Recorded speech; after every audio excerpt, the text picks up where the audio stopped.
Bismillahirrahmanirrahim. Good morning, Assalamu alaikum, ladies and gentlemen, distinguished guest and fellow participant. Today, we stand at the crossroads of a very challenging opportunity and also internationally the challenge which we are facing towards the climate change. I really want to appreciate ACCA on taking up this topic, especially linking with talent and education on this. This is something which we really need to work on as a nation and also as an organization where we can see wherever the challenge is, how we can handle it. If I just walk you through some numbers, total out of top 20 global emissions are being produced by China, India, Pakistan, and European Union. And Pakistan only contributes 0.54% of the emission, and we are the top 10 vulnerable nation in the country. We ranked at number 8.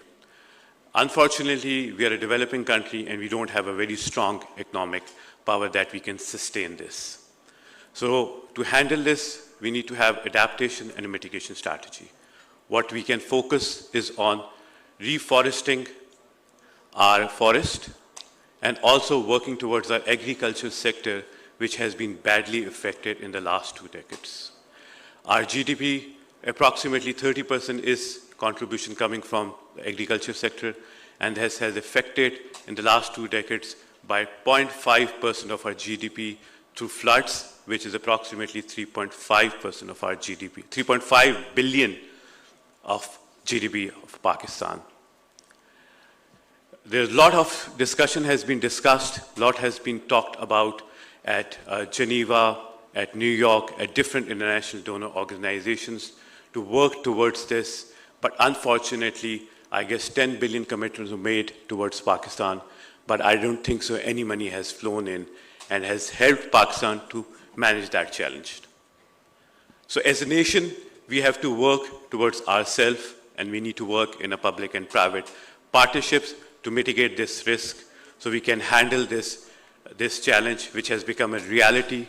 And it's not going to be stopping here. It will come maybe this year or maybe in coming years, so we need to be prepared for that. Scientists have confirmed that 2023 was the hottest year for the world. And in 2024, they feel it's going to be much hotter than 2023. Are we ready to handle that in 2024 or going forward? I don't think so, we are not. So we need to realize this thing. This is something which is very realistic. And this is something that's going to happen. And if we do not take any measures at this point of time, it will be very difficult for us to handle it going forward. And Pakistan has faced this in the last 14 years twice. Our 2010 floods and our 2022 floods.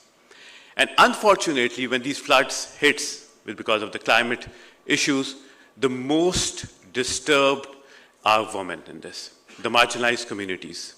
If I just give you numbers, in 2022 floods were approximately 650,000 pregnant women did not have access to health care. And in 2010, when the floods took place, only in Sindh, 1.5 million women were displaced. And that also leads to challenge for them in terms of their living, because in Pakistan, in our informal economy, most of the women are related to agriculture sector. And agriculture sector and livestock are badly hit by the floods. When we talk about the technology, which is the second phase of this subject, is that we are approximately at 52% penetration of mobile broadband service, and 50% of Pakistanis have access to mobile smartphones, which is a very low number. And if we look at our overall youth, our 65% population is under 35, which is our biggest trend.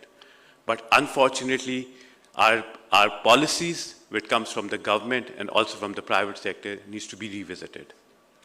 We need to give low-cost smartphones to all the youths and the women so they can have access to financial services and technology. We are in the top 3 freelancing countries of the world, but unfortunately, we are so scared to bring our dollars in because we feel that the government is going to take hold of those dollars, and we will not be able to do that. And this is something we've been talking for a very long time. Government has taken a very good initiative by setting up Pakistan Startup Fund that will definitely help. And they've also unveiled a plan of a $15 billion of software exports. The plan looks very promising, but this plan will not take place until we don't have the right ingredients. The execution needs to be done, and what we need to look at is that we are here at $3 billion right now, what needs to be done for $15 billion? Do we have the right workforce? Do we have the right resources to take us to that $15 billion?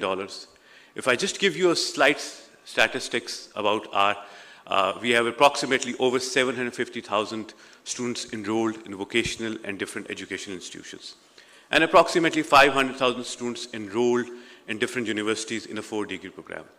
Do you think, are we set for that kind of mindset to get that? I don't think so. Because at this point of time, if we just talk about the computer engineers, less than 20% are employable.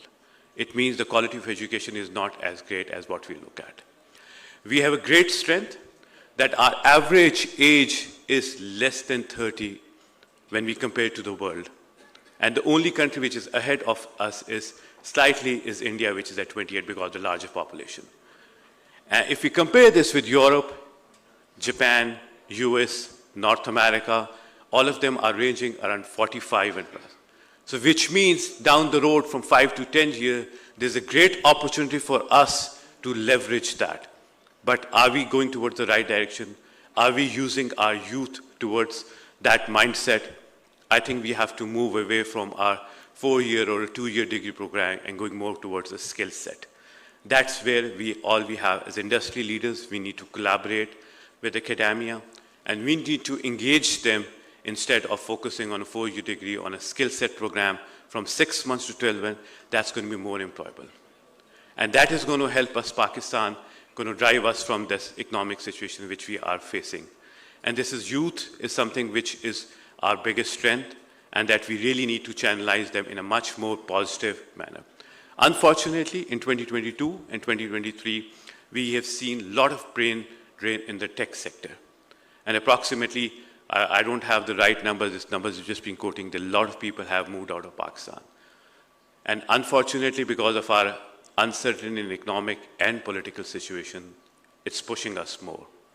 And that needs to be stopped. And unless we do not take some policy corrective measures, and also we do not have that positive energy coming from us going to the youth, that's not going to stop. When we talk about talent, there's a lot of disparity also when we see the access for women in terms of education. We have over 220 million out-of-school students in Pakistan, and out of which 75 to 80% are women and girls. And our population is approximately 50%, 51% to 49% ratio. And that ratio is going to grow if we don't take effective measures at this point of time. If we talk about the mobile phone access to women, they are 20% compared to 43% according to the report of the GSMA. And only 20% of the women have access to smartphones compared to 43, and 31% of the women rely on someone else's smartphone. And these numbers are not going to be encouraging for us if we have to go and look for a very progressive and inclusive nation going forward. So I think these 3 topics are very relevant today, and let us embark towards a journey with a very clear mind and a firm commitment towards a better world and a better Pakistan. Thank you.